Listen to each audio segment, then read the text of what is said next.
Our film is called Hall Monitor, and it's kind of a buddy cop film set in the school, and it's about this complete jerk and butthole of a young man who gets made hall monitor, sort of like the power rush of being in charge.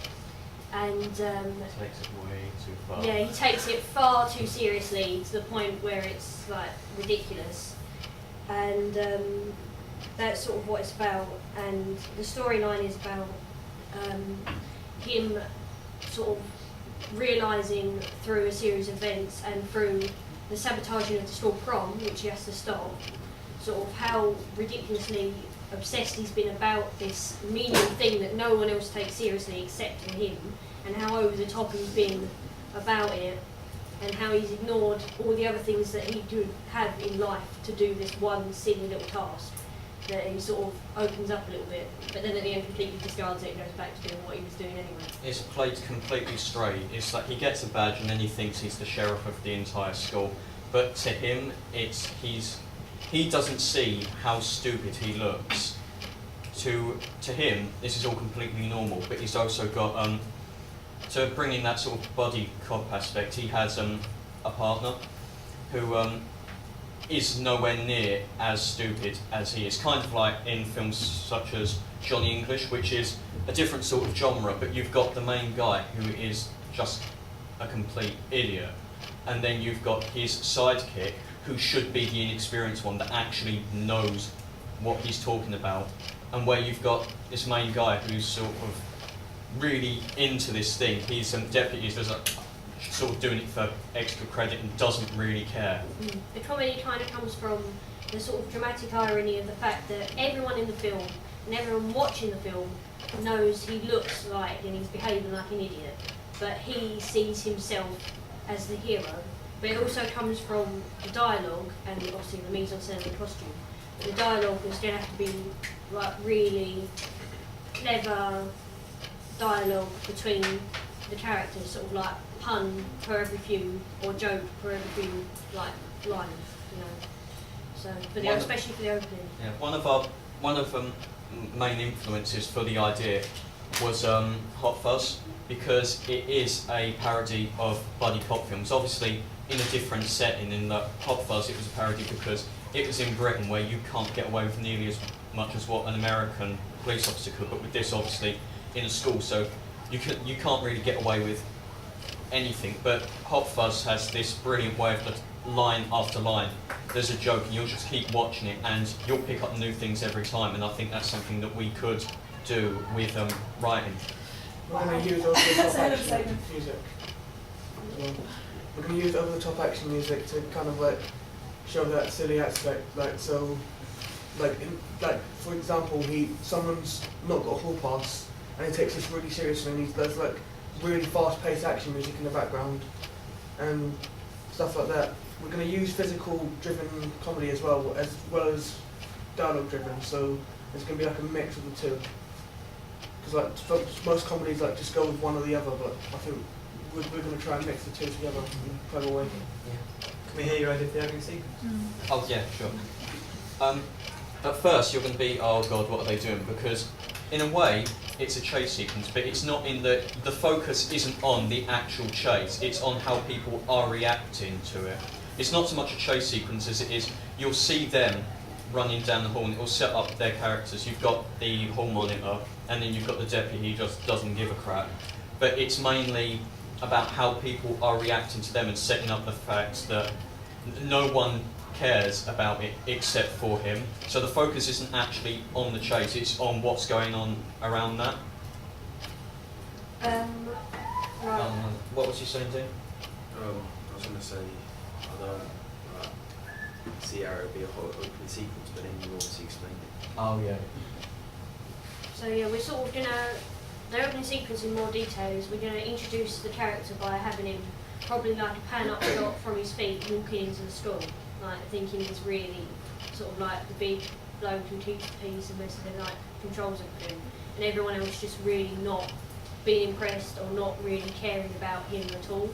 And we're probably going to we talked about using the Sound of the Police song, because we want to have some quite sort of like humorous music and all of it. And then we're going to have obviously the bit about the hall passing and the chase scene, and the sort of the fact that the teachers and that no one else is really like their reaction shots, as they don't really care about the fact that he's taking this so seriously. Yeah. Would it be sort of American? No. Anywhere else? Who was a hall monitor at Lowland School? What? Who was a hall monitor at Lowland School? Has anyone done that job while you've been at school? No. That's the thing, it's an American sort of thing, isn't it? The We don't comedy exactly have hall monitors in England.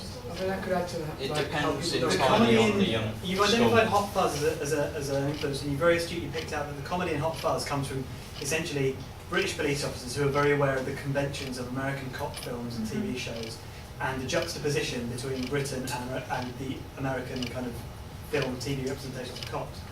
It's a shame that you didn't just go straight down Yeah. that route. With, The first thing I thought was Waterboy, the film Waterboy. You're talking about this awareness of the and that's really Americans do that really well, almost laughing themselves. And yes, I agree. like, I don't know, like, it would almost be a good idea if you kind of taken, because it's too American as it stands, I think, and I think it will look odd. We can change it though if we because what do we have in this school? We have the thingamabobs, don't we? Like the head boy and girl. Yeah, I mean, you can make those kind of Yeah. changes. I just think you're missing a trick here, and I think you're missing the opportunity to kind of set it in a British school, but do a send-up of kind of High School Musical, Glee, American school-based. I think I could add to the fact that no one cares about it though, because like it's not something that we do in England, and then one of these schools has just randomly decided to start it up. It's just And a look- job kind of to distract him from the fact that sort of just when you give someone something to do just because you want to get them out of the way because they're being annoying. Another thing is, I don't think it should be something that's taken too seriously, because when we're pitching this idea, we're not thinking of it as a. Right, while Hot Fuzz was an inspiration for us, it's not in the same sort of way as that. It is largely, and probably quite obviously, a family film, so it's not something that should be taken as seriously as something like Hot Fuzz, which, while a comedy, did have some much more serious undertones to it. But Andrew, what this law is saying is you need to think about it being more like that. Because remember, you're assessed on how well you can apply the conventions of the genre. Yeah. Year 13 is where you get to try and play around with that. So at the moment, I think that's quite good advice. I think you should think about making it more self-aware as a piece of film, and more aware, because the way that Hot Fuzz is self-aware of the conventions of TV and film representations of American cops, I think you could do that with American representations of high school, if you like. It's a good idea, it's a good starting point. I think, again, it's worth developing a little further. Josh? I think a good idea to do is like make it so someone's filming him and show the footage of like someone's filming. So like say the person that's aware of it is filming him, and he's like trying to make a documentary of himself carrying comic book characters. Yeah. Like his sidekick. It'd be quite a postmodern twist. That would do. And it would add to this idea that he's got this jumped up ego about his role. Like, have you seen all this stuff in the newspapers about real life superheroes? Yeah. Yeah. About these nutters who actually dress up as superheroes and go out and try and fight crime, and then end up being sued because they've maced a criminal or this kind of. Surely there's some comedy gold in there that's worth mining. Particularly when you look at things like High School Musical, Glee, X-Men, all these American dramas which have school-based elements. You could really do some send-up, I think, if that's the way you want to go with that. That's a good pitch. And just to make you aware that it's designed by Media in their own time, the Hall Monitor poster. I think it's just this year. Nice Lego. Yeah. That's almost like a superhero Lego as it is. Yeah, it is. That's what Reminds I me know of for. Scott Pilgrim a little bit. That whole thing. Yeah. You could definitely run down, I mean, we haven't got the effects budget, but you could definitely run down this idea of superhero Yeah. parody in a British school could work quite well. We could do a really interesting opening series if you start doing that. Start Yeah. sending out X-Men, but sending it in Britain. That takes the edge off this whole kind of slight Americanism, makes it a bit more self-aware, and then you could probably come to it. Thank you very much. Well done.